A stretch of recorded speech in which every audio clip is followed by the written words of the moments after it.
but let me tell you once again, you're charged with open murder, sometimes referred to as the statutory short form murder. It's alleged that November 21st of 2019 in the village of Colon that you did murder Todd Swartz. That is a felony punishable by life imprisonment. This is the time and date for the preliminary examination in the matter of People versus Ethan Nicholas Dingman. Mr. Dingman, can you hear me? Yeah. I think it's okay to take your mask off. We've met before. It's been some time. I saw you at the early part of the proceedings, and then Judge Pattison handled some things. I'm here once again. Your lawyer, Mr. Weesey, is here. Amy Shepard, the special prosecuting attorney, is here on behalf of the state. Also present is Chief Mark Brinkert from the Colon Police Department, who's the officer in charge of this case. We have a couple of spectators whose cameras are turned off and their microphones are muted, but they're here on representatives of the victim and the defendant, and they're watching. We are live on YouTube and we are on the Zoom platform, and this is being recorded. We also have several people here in the courtroom. In the waiting room, we have Trooper Elizabeth Burgoyes, Detective David Males of the Sturgis Police Department, Deputy Jody Hughes of the Sheriff's Department, and Deputy Dan Herman of the Sheriff's Department. Mr. Dingman, let me tell you, I told you this months ago, but let me tell you once again, you're charged with open murder, sometimes referred to as the statutory short form murder. It's alleged that November 21st of 2019 in the village of Colon that you did murder Todd Swartz. That is a felony punishable by life imprisonment. The attorneys have done a lot of work in this case up to this date. You spent a number of months at the forensic center and some related hospitalizations. After a lengthy hearing, Judge Pattison issued an order finding that you were competent to proceed to preliminary examination. That order was signed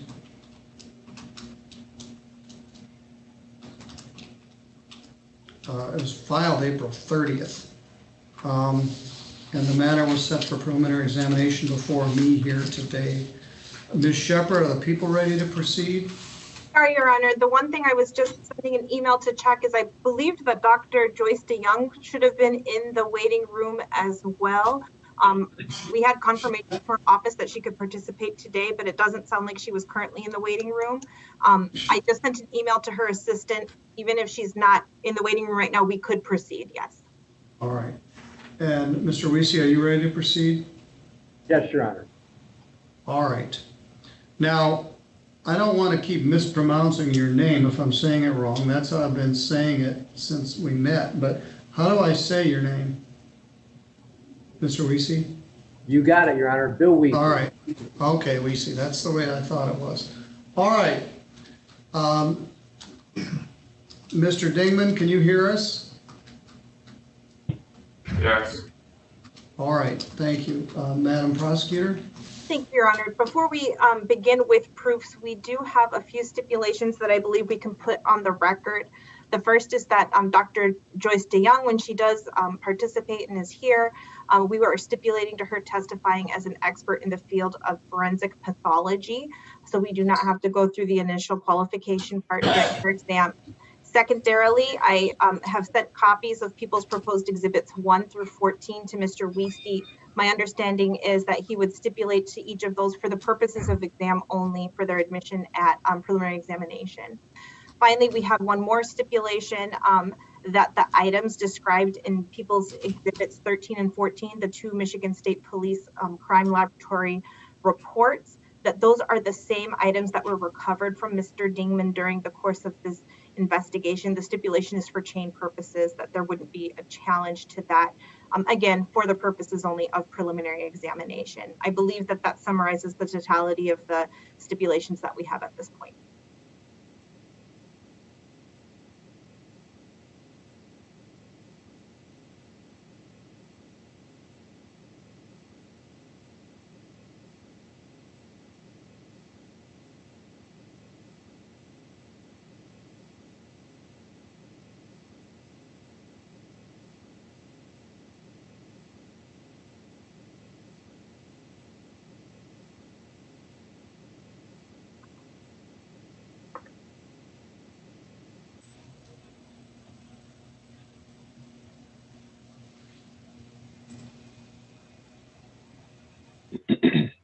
Can you hear me now? Yes. We had a failure for a moment. That's never happened before. Mr. Weesey, can you hear me? Yes, Your Honor. All right, I gotta.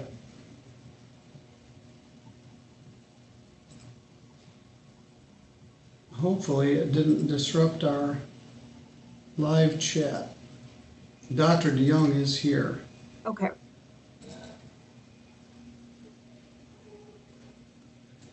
Give me just a moment. That's never happened before, to my knowledge.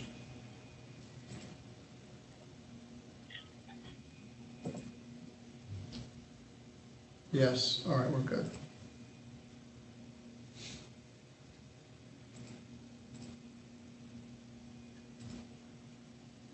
All right, secondly, you're going to, for preliminary examination purposes, stipulate to exhibits 1 through 14 of the people. Is that correct? It is. And thirdly, you will stipulate for preliminary examination purposes only that the items referred to in exhibit 13 and 14 were obtained from the defendant. That's correct. Ms. Shepherd, do you wish to make any sort of opening statement or simply proceed with the proofs? I'd like to just proceed with the proofs, and the first witness that we would call is Dr. Joyce DeYoung. All right, give me just a moment.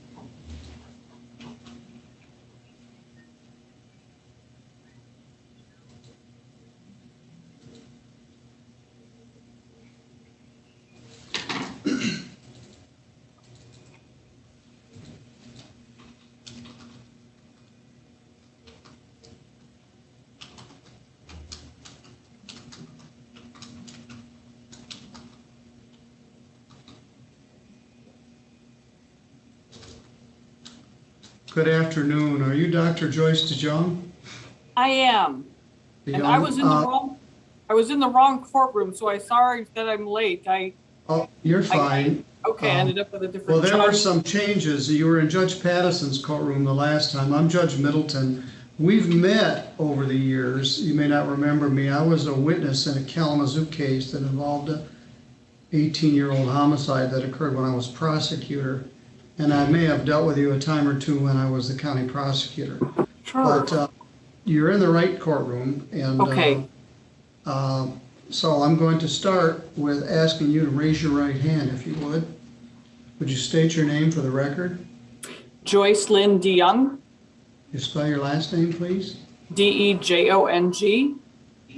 You swear or affirm any testimony you're about to give in this matter will be true to the best of your knowledge and belief. Yes, I do. Madam Prosecutor? Thank you. Dr. DeYoung, before bringing you into the Zoom room, we have already stipulated to your expertise in the field of forensic pathology. But if you could please let us know where it is that you work and what it is that you do there. So I work at the Western Michigan University Homer Stryker MD School of Medicine. I am the chair of the pathology department here, but part of my duties are to serve as a medical examiner for multiple counties in Michigan, including St. Joseph County. And as part of being the medical examiner for these various counties, including St. Joseph County, it's part of your responsibility to perform autopsies on deceased individuals? Yes. And is part of that to determine the cause and manner of death for these individuals? Yes. And is there a standard procedure that you follow to conduct this type of investigation? Yes, there is. And what's that standard procedure? The standard procedure is to first gather a little bit of information about the circumstances in which a decedent was found. We then, that's just a routine matter before we actually look at the body. We then examine the body externally, however it's received, whether there's, and if there's clothing, we look at the body, we gather photographs with the clothing and personal effects on. Those are then removed, and the body is examined again without any clothing or personal effects on, and significant findings are noted, features of identification, that type of thing. We'll collect body fluids for toxicologic and sometimes other testing. We then do an internal examination where incisions are made into the chest, abdomen, and the head so that we can see the organs of the neck, chest, abdomen, and the organs and the brain itself. Following that, we'll also do x-rays as indicated. I then take all of the information that's gathered from the examination and I will form that into a report that's issued that documents those findings. Now, were you employed in this capacity on November 22 of 2019? Yes. And in this role as medical examiner, did you perform an autopsy on a Todd Schwartz? Yes, I did. And how are you able to identify Mr. Schwartz? I believe he was identified to us just by a government ID, and then he had tags attached to him that reflected that.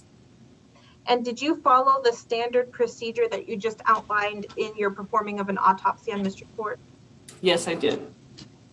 And in the course of conducting that evaluation, when you got to the portion of making an examination of his body, did you find any injuries on his person? Yes, I did. And what injuries did you find? So I'll just largely, I'll start at the head and work down, if that makes sense. There was a laceration, which is a break in the skin on the back of his head in the area of the occiput, which is just above the neck, but on the back of the head, there was a laceration in that region. And do you want me to just stick right now to the external injuries, or should we include internal as well?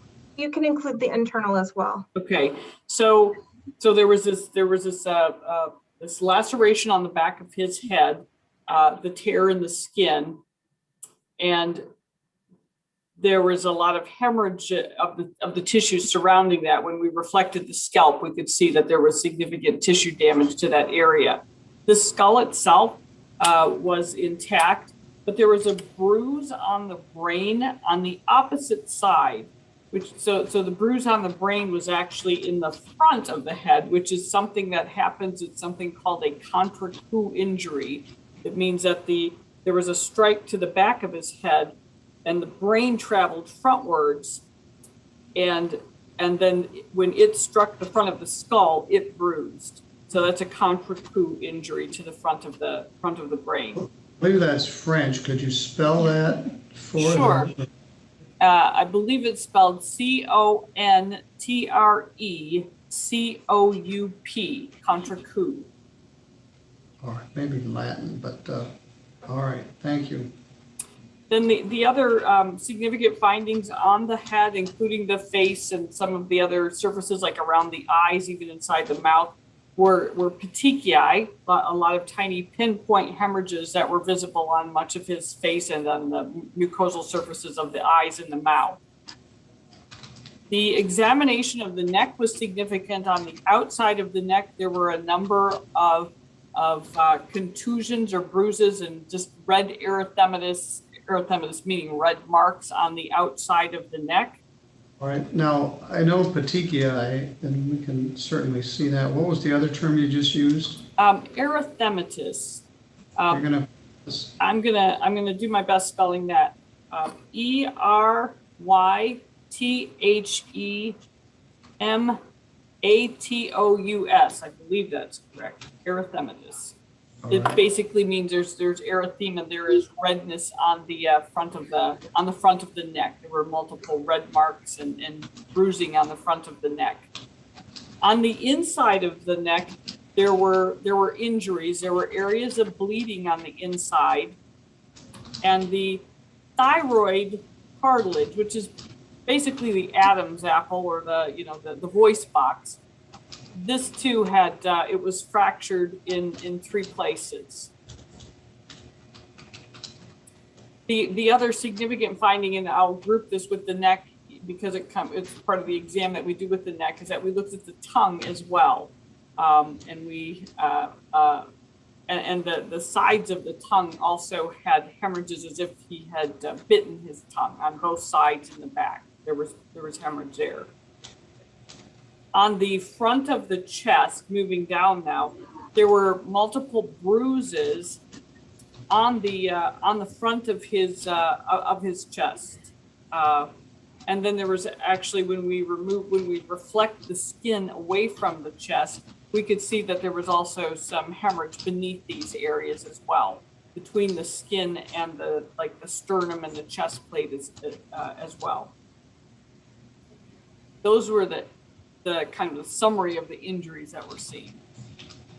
Based on your expertise, are you able to tell what, I guess let's go back from the beginning of the injuries that you discussed. In regards to this laceration, the part of the body where this located, how much bleeding, if any, would you anticipate to come from that type of laceration?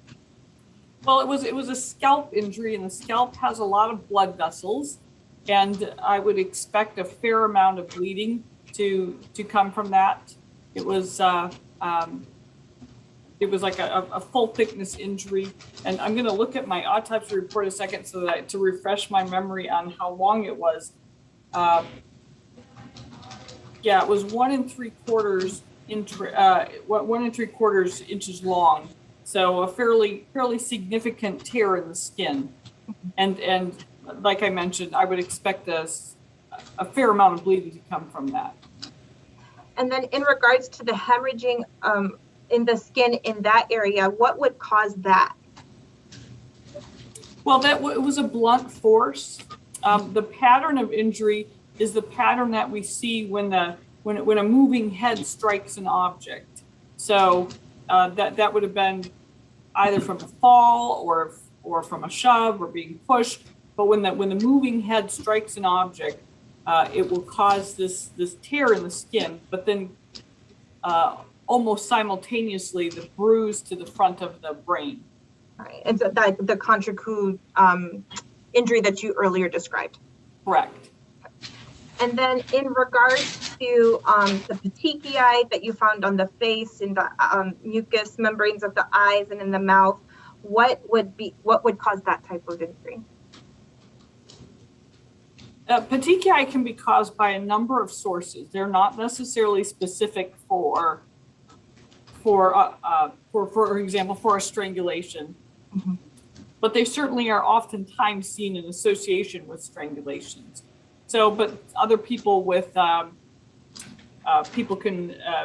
women might have facial petechiae during childbirth, just anything that causes significant increased pressure of the vasculature, the blood vessels within within an area, in this case in the head, that would cause these petechiae. So they're small vessels that rupture. And moving on to then these injuries that you found on the neck, the contusions and bruises and red marks on the neck, were you able to determine what would cause these types of injuries? Well, those types of injuries, they are also in general a type of blunt force. But in this case, when we're looking at everything and putting everything together, these were blunt force marks, most likely from hands. It didn't, although I can't rule out there wasn't some kind of ligature involved here, but these are injuries to the neck likely from hands. And would that type of injury be consistent with a strangulation? Yes.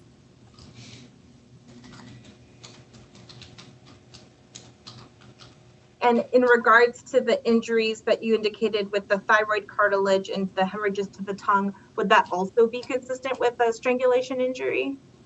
The thyroid cartilage fractures are, the tongue not necessarily, no. It's consistent. These tongue injuries are fairly specific for someone biting their tongue, which may occur during a number of scenarios. One of them is just if somebody had a seizure or something, but it'd be from biting their own tongue. In regards to the multiple bruises and hemorrhaging that you found in the chest area, were you able to determine what might inflict that type of injury? Well, these are also blunt force injuries. I can't specifically say what caused them, other than there was some blunt force that was applied to the anterior chest wall, and whether, that's about what I can say. Some of them actually look somewhat linear, but I don't know what specifically it was that caused those. They're not specific enough to say, well, this was caused from this particular object, just that they're there. Based on your examination of Mr. Schwartz in this matter, were you able to form an opinion as to his cause and manner of death? Yes. And what opinion did you reach? So my opinion as the cause of death of Mr. Schwartz was multiple injuries, including strangulation and blunt force.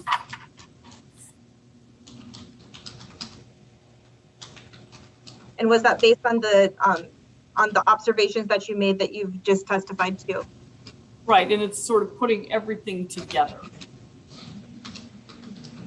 And when you say strangulation, can you kind of describe what it is, what you mean by that? Sure. So strangulation really, it's in this case, it's compression of the structures of the neck, resulting in inadequate supply of oxygen to the brain. So, so by compressing both blood vessels that supply blood to the heart, blocking the blood from returning from the brain, and then also airway compression.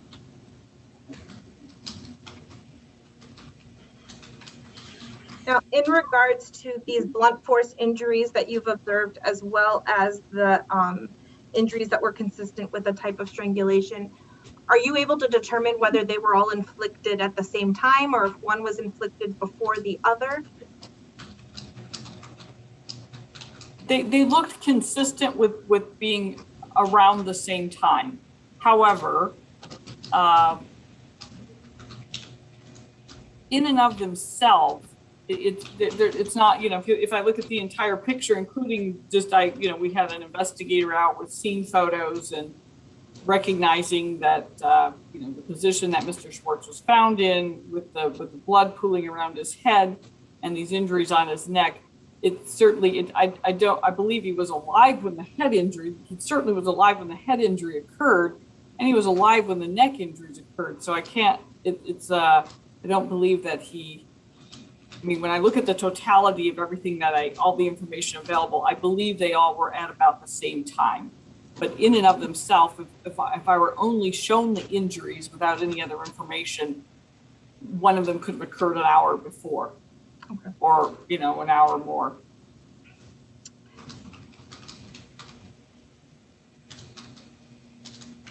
Along those lines, if you indicated that just being shown the injuries that you could reach the conclusion that he was potentially alive when these injuries were inflicted, are you able to tell if after these injuries were inflicted, he would be able to cough or move his tongue or anything like that before passing away?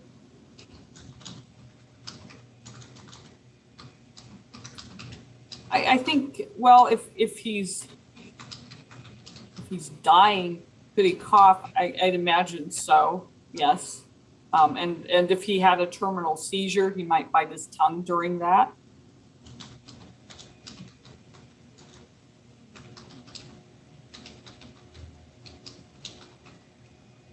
In regards to then, we've discussed now the cause of death. In regards to manner of death, we're able to form an opinion as to that? Yes. And what was your opinion? And I like to always qualify this by saying that my opinion on the manner of death is for vital statistics and public health purposes. Our definitions of manner of death are not necessarily related to criminal proceedings, but in this case, my opinion of the manner of death is that this was a homicide. And when you indicate that it's, for the purposes of vital statistics and that matter, what does homicide mean within that context? That these were injuries inflicted by another, volitional injuries inflicted by another.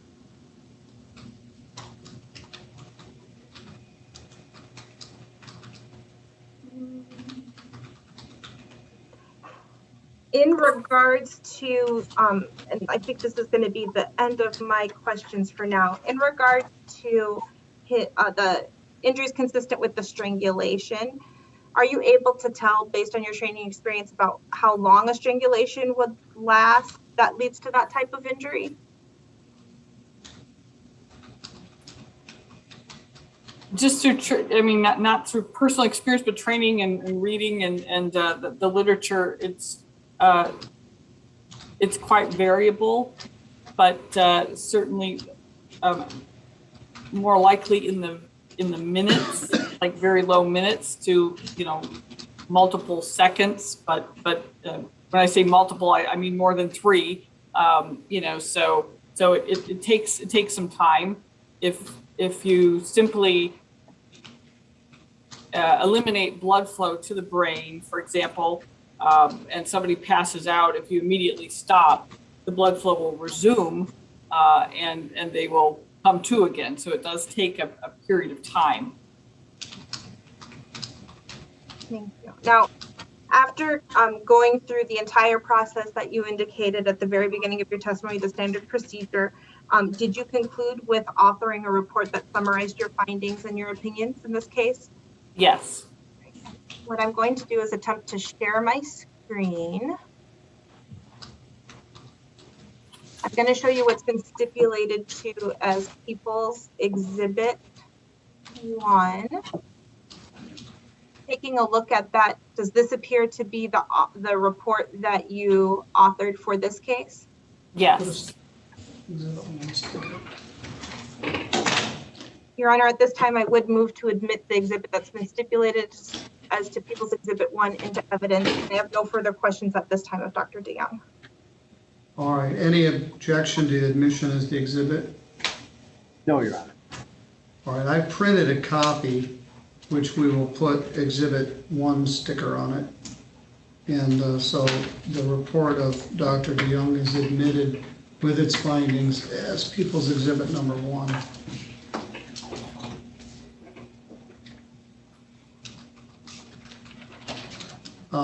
Ms. DeYoung, you're still under oath. This is an opportunity for defense counsel to ask you questions as well.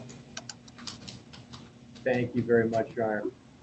Doctor, my name is Bill Weesey. I represent Ethan Dingman.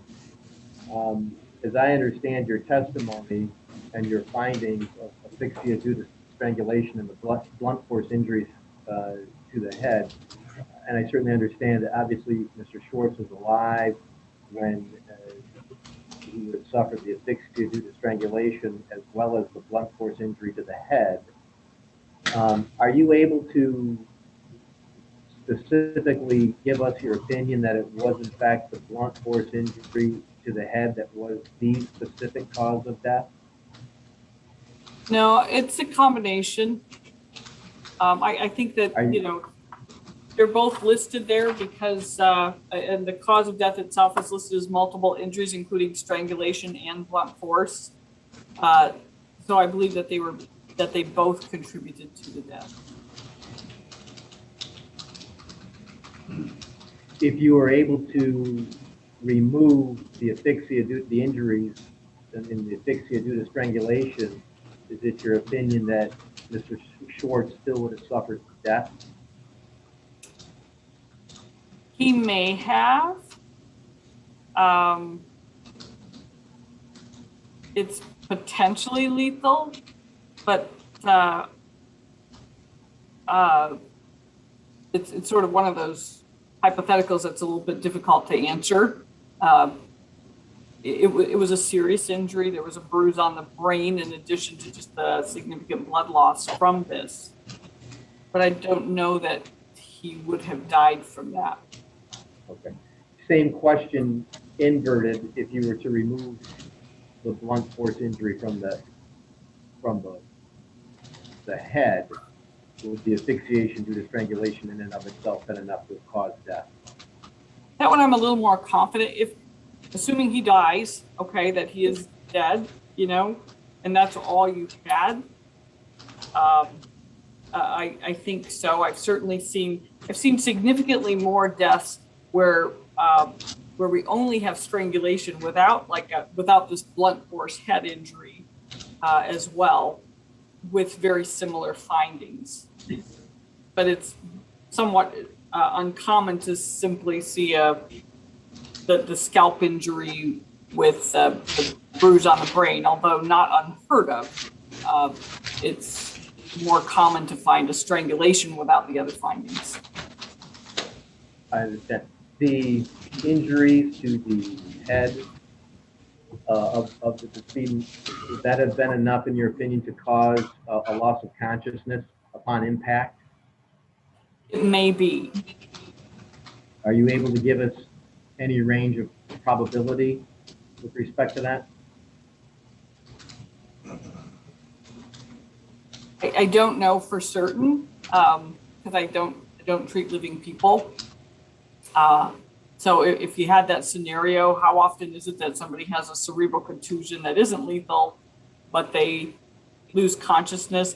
I believe it would be more likely that you would lose some consciousness, but I don't know the frequency. You also mentioned the temporal proximity between the asphyxia and the blunt force of the head, and I think you'll find it was potentially an hour, or maybe more accurate to say up to a possibility of up to an hour between those injuries occurring. Is that a fair characterization?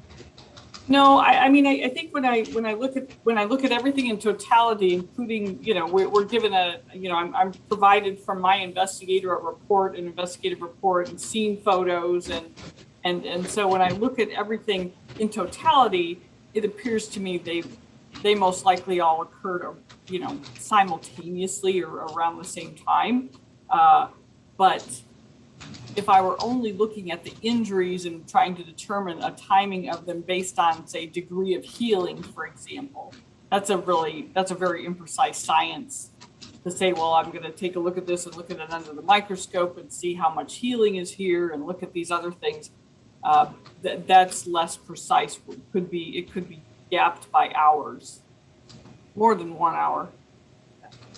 Are you able to, can you walk me through the same analysis with respect to just kind of adding or blending in the injury that you described on the front of the chest in terms of temporal proximity? Yeah, so the injury on the front of the chest, actually, there were some bruises on the front of the chest. There was one of them that actually looked to be, and I'm going to refer to my notes a second just so I get this correct, but there was kind of also it was like more of a yellow abrasion or a yellow scrape on front of the chest, which kind of gives you the impression of something that occurred in the post-mortem period or, very shortly after death. But the bruises themselves, when we actually see these purple-blue contusions, those look to be something that occurred while alive. But so excluding the one that is more yellow, the scrape on the skin that has more of a yellow coloration to it, those bruises certainly could have occurred around the time in that perimortem period while these other injuries were being inflicted, or they could have occurred earlier by hours as well. And the dating of bruises is really a very difficult task and not something that's accurate whatsoever. So to look at them and say, well, I think these are 5 hours old and the other ones are 2 hours old, that's very imprecise and simply not possible. And are you able to offer any information or opinion with respect to the time of death? Time of death. It would take me a moment to look at that to try and sort out when was he last known alive, and when was he found dead, when did we know that Todd Schwartz was alive with certainty, and then when was he found dead? I'd have to sort of extrapolate from that. I'm looking through.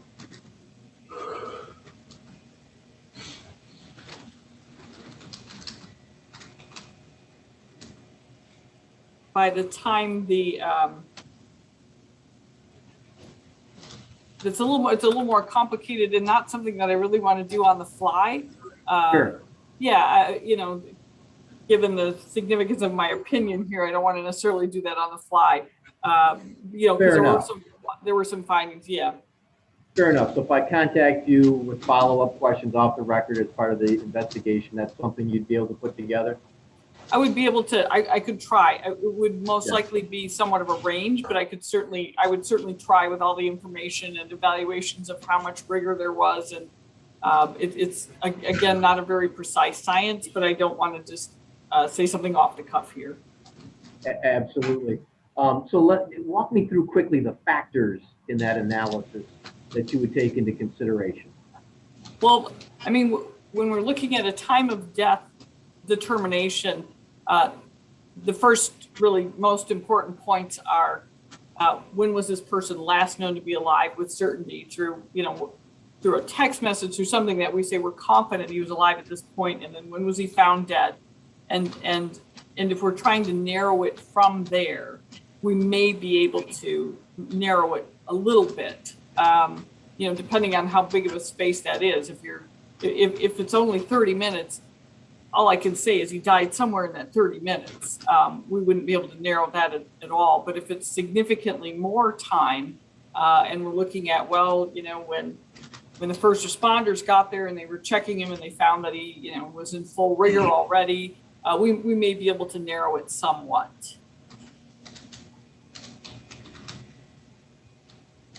Do environmental factors have, like temperature, have an impact on the degree of rigor? Yes. Okay, how so? Well, it's a heat-driven process, and so if it's warmer, the rigor would develop more quickly. There are a lot of factors that might change how rapidly rigor mortis develops. Then that's just one of the factors. But if it's, so when it's a warm environment, it comes and goes more quickly as opposed to a cool environment where it develops more slowly. So there are those types of factors as well. Okay. With respect to the report that you authored, it looks like the decedent had amphetamines and/or fentanyl in his system. Is that fair to say? He had methamphetamine and amphetamine in his blood, and his urine had presumptive positives. They didn't confirm that in the urine for amphetamines and fentanyl. Presumptive positive, but it wasn't confirmed? Correct. And can that confirmation still be achieved, or is that something that is no longer This able was to from 2019, right? Probably not. Okay. And the urine, it wouldn't necessarily matter. Well, maybe it matters. I don't want to say what matters to you, but in the urine, we typically are more interested in what's in the blood at the time of death, because the urine could be, if it had been in your system and now it's in the urine and you just haven't voided yet, but it's been hours, there may be some significance to that, just to say that, yes, he used fentanyl. And in part of your analysis, you on direct and in some of my questions, you referred to looking at photographs.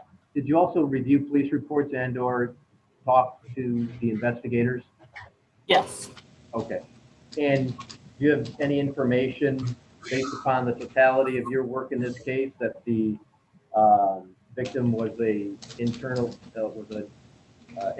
drug user? I don't recall that specifically. I guess, I know that he had a history of heroin use. I don't, I did know that I was told he had a history of heroin use, but I don't know that I was told how he administered that, because sometimes they snort it, sometimes they inject it. So so when I'm saying I'm not sure, it's like, I'm not sure if I was told it was intravenous. Okay. But it sounds like that was something that was told to you as opposed to something that you discovered during the autopsy. Right. Okay. And do you have do you know the source of that information? Well, mine came to me in the investigative report, and it was actually the investigator on this case was Caitlin Hirsch, and she wrote it in her report that Chief Brinkert stated that the decedent had a history of heroin use. Okay. All right, let me Okay. stop you for a minute. When you're talking about your investigator, you're talking about a medical examiner investigator rather than a police investigator? Correct. All right, could you spell her name for us? Yes, her name is spelled Caitlin is the first name, and her last name is Hirsch, capital Hirsch. Thank you. Is the toxicology report something that is separate from your report and the work that you did in this case? It is. Okay. It looks like it's a separate 4-page report. Is that something that you consult prior to authoring your report? Yes. Okay.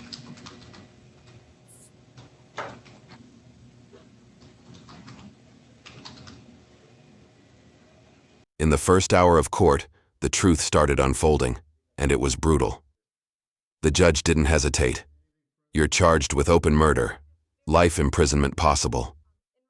Then the medical examiner revealed disturbing details: head trauma, internal brain injury, and a fractured neck. The most chilling part? Signs of strangulation. This wasn't an accident. It was violent, deliberate. As the courtroom listened, one thing became clear: multiple injuries, all leading to one conclusion: homicide. A man was found lifeless, surrounded by blood, and the person closest to the scene had no answers. This wasn't just a case, it was the beginning of a murder story that would only get darker. Thank you very much, Your Honor. I believe that's all I have for the doctor. All right, anything further, Madam Prosecutor? Just very briefly, Dr. DeYoung, in regards to the methamphetamine that was found in Mr. Schwartz's blood, did you determine that to be a cause of death for him? I did not. Thank you. I have nothing further, Your Honor.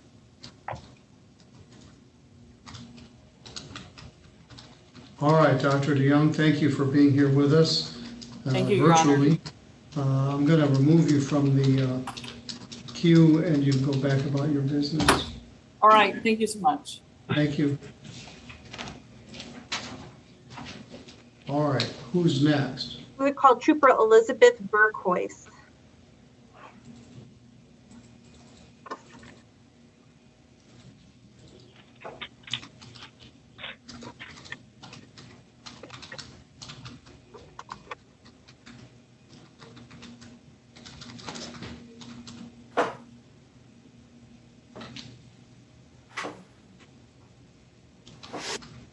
Remember how to spell your name. Good afternoon, Trooper Burgoyes. Thank you for waiting. They're ready to call you as a witness, so I'm going to ask you if you would please raise your right hand. Do you swear or affirm any testimony you're about to give here will be true to the best of your knowledge and belief? Yes, I do. Would you state your name and spell your last name for the record? Elizabeth Burgoyes, Bourgeois. Thank you. Burkhois, where do you work? For the Michigan Department of State Police.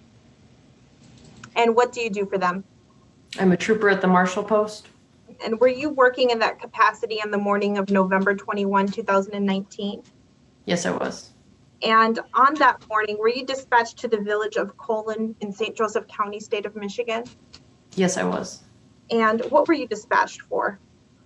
For a medical call. And do you remember where it was you were dispatched to? I believe it was 224 Blackstone. And did you arrive at that address? Yes, I did. And what did you do when you arrived at that address?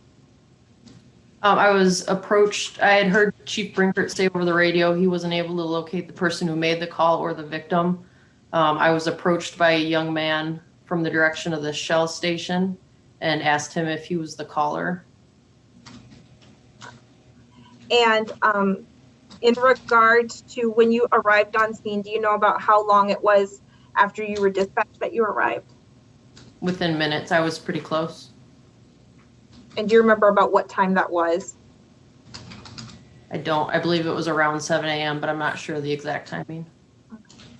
Now, this individual that you were approached by, did you come to know this individual's name? Yes, ma'am. And what was that person's name? Ethan Dingman. And is Mr. Dingman, or is Ethan Dingman someone you would recognize if you saw again? Yes. Do you see that individual on the Zoom screen today? Yes, ma'am. And could you identify that individual for the judge by by what he's wearing? He has on glasses and a green and white striped shirt. Your Honor, may the record reflect the witness has identified the defendant? It may. What did Mr. Dingman say when you came in contact with him? Initially, he didn't say anything. He just stared at me. I had to ask him several times if he was the caller. He eventually acknowledged he was the caller. I asked him where the victim was, and he pointed to a garage nearby. And what, if anything, did you do when he did that?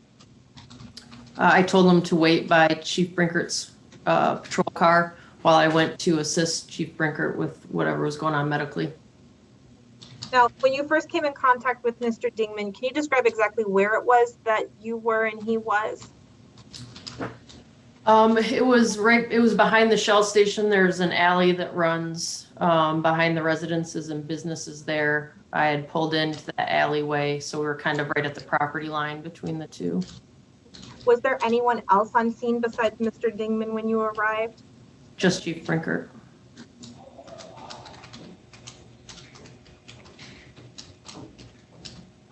After speaking with Mr. Dingman and then going and making contact, I'm sorry, I just want to clarify, did you indicate that you made contact with Chief Brinkert at that point? Yes, ma'am. And so did you enter the garage at that location at that point? I entered the doorway of the garage. And what, if anything, did you observe there? I saw a white male laying on the floor. His legs and arms were straightened at his sides. His head looked like it was laying on a folded piece of cloth, like a pillow maybe. There was blood pooling around his head. I observed some blood footprints and what looked like to be splatter marks in blood. And after this, were you put in charge of controlling the scene, who was going in and out for evidence purposes? Yes, ma'am. Right. Thank you. I have no further questions of you. However, Mr. Weesey may. Mr. Weesey? Thank you, Your Honor. Officer, can you hear me okay, Trooper? Yes, sir. Yes, Okay. sir. My name is Bill Weiss. I represent Mr. Dingman. So first thing I want to do is I want to make sure I've received any report you may have generated. I have a 2-page report, like it was dated on November 22nd, 2019. Is that the one and only report you've generated with respect to this investigation? Yes, sir. Okay. And since November 21st of 2019, have you performed any tasks pertaining to the investigation of this case? No, sir. You testified on direct that Mr. Dingman approached you. Were you in your squad car? Were you on foot? I was in my squad car. The first time I saw Mr. Dingman was when I drove in front of the Shell station to turn to go to the alley behind. He was standing at the Shell station doors watching me. By the time I got out of my patrol car, he had approached where I was on foot. Okay, and would you agree with me that the Shell station and the Schwartz property they're literally, I mean, they're separated by mere feet. Would that be fair to say? Correct. Okay. And you described that you had to ask or interact verbally with Mr. Dingman several times. Do you remember how many times? And could you give us more detail on what those interactions between you and Mr. Dingman were? I don't remember exactly how many times I asked him. I would say at least 2 to 3 times. Mr. Dingman had what I'd probably describe as like a 1,000-yard stare. He was kind of looking at me, but he didn't really seem like he was processing what I was saying to him.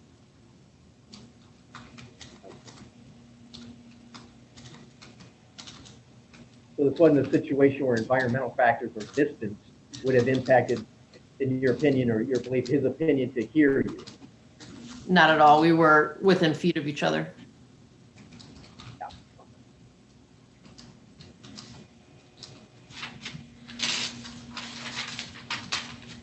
And so you and Chief Brinkert are the only two officers on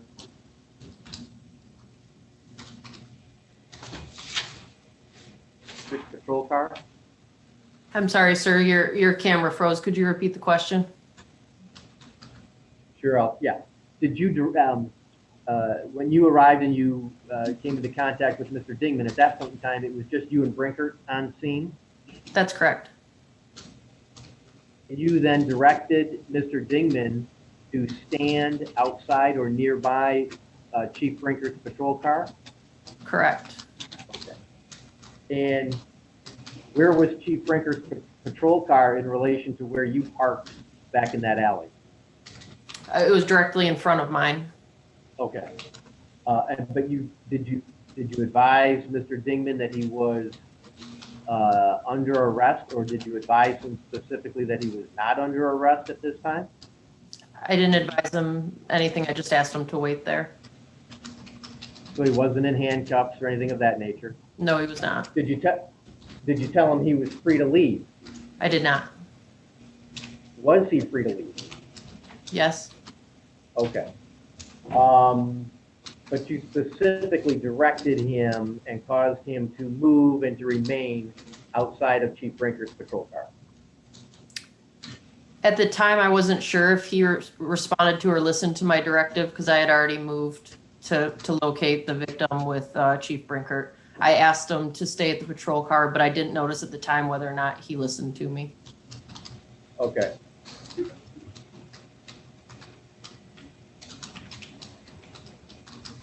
Thank you very much, Trooper. I appreciate your time. Yes, sir. Thank you. You can go on about your, well, let me make sure. Ms. Shepherd, do you have any questions for the trooper? I do not. Thank you, Your Honor. All right, thank you. Trooper, I'm going to release you from the feed here. Thank you, sir. Thank you.